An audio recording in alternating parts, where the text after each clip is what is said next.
In an exclusive interview, Georgia Congressman Doug Collins tells One America's John Hines that today's House Judiciary Committee hearing on police misconduct in the wake of the death of George Floyd is an example of what the Judiciary Committee should have been working on instead of wasting time with the impeachment of the president. You, of course, are on the House Judiciary Committee. Big hearing, oversight hearing on policing practices and law enforcement accountability. Talk about maybe some of the headlines for you from this hearing. Well, the headlines for me are why did it take us this long? Because in the previous Congress, after Ferguson and some of the issues that we had back then, Chairman Goodlatte put together a police working group. And we went around to Houston, to Detroit, to Atlanta, to Washington, and we were meeting with communities and talking about these very issues. How do we deal with the perception of police in the communities and how they deal with excessive force? How do they deal with community involvement? And we just let it go in this Congress. So for me, it was a reminder of what we could be doing instead of what Chairman Nadler chose to do with impeachments and investigations and everything else. But at the heart of this hearing today was so important because in our society today, we've got to come together in racial healing. We've got to come together in our communities because if you tear at the fiber of the civic order, then you tear at the very fiber of our communities. In the hearing, you came out with a Bible verse. You are a pastor as well as a lawyer, also a lieutenant colonel. So being there in the hearing, do you look at it from a pastoral perspective or from a lawyerly perspective? Talk about that. Well, I think it's really both for me. When you look at it, my pastoral side is my calling and my heart, and it's an expression from I think all of us have a ministry. God's given me, I believe, the ability to minister from Scripture, but He's also given me the ability to minister from a legal perspective, which precises my questions and lets me have insight to get at ideas in a public or a secular forum that, again, just pulls back into ministry. And looking at that hearing today, as I sat there and as I started with the verse that you spoke of, "Come now, let us reason together." Is there any more of a blending between the spiritual and the factual or legal when that verse is actually there? Is what God is saying is He said, "I've presented you with the issues, now let's find solutions." That's exactly what we were supposed to do in the hearing today.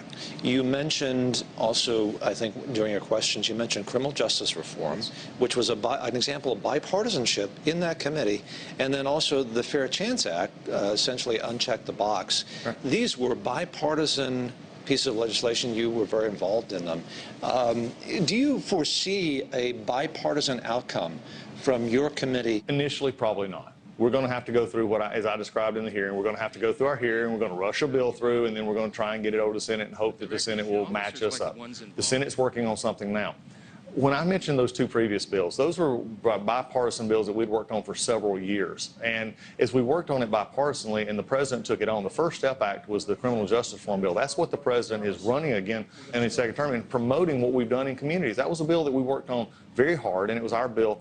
And it shows that this President's commitment to actually communities, and from a colorblind perspective, red and yellow, black and white, everybody in our communities, when they're lifted up. And with criminal justice, it was very important that we didn't have a revolving door. And so when you look at the choice that we did with Elijah Cummings, the late Elijah Cummings, we did this as well. It shows what we can do when we put the American people's business first and not agendas and hearings that don't lead to anything. What's going on with this movement that just seems to have grown now amongst, I guess, left-leaning Democrats mostly, which is defund the police, get rid of police departments? What in the world is happening with that? It's an amazing movement here. And it's sad because what you're saying is we're going to defund the police, or we're going to remove their funding, or we're going to actually make the very situation that you're complaining about or protesting about worse. Because if you remove training, if you remove officers from these situations, look, in many of our cities and many of our forces now are already undermanned and understaffed. You're still going to ask if they reduce their size, then they're going to have that even more so in their cities and towns. But then if you defund them, then who's going to make the call? Don Bunge, there's several of the witnesses today actually said, we don't need a counselor to come calling when you have somebody hitting a domestic disturbance. You need a police officer who does their job properly.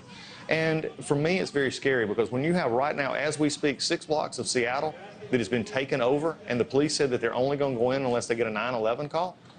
That's a concern that's a very tearing at the fabric of our society. The President was right on when he said that peaceful protest and civil disobedience are something we foster in our country, but we cannot tolerate law breaking and lawlessness. That's not the rule of law that we're founded on.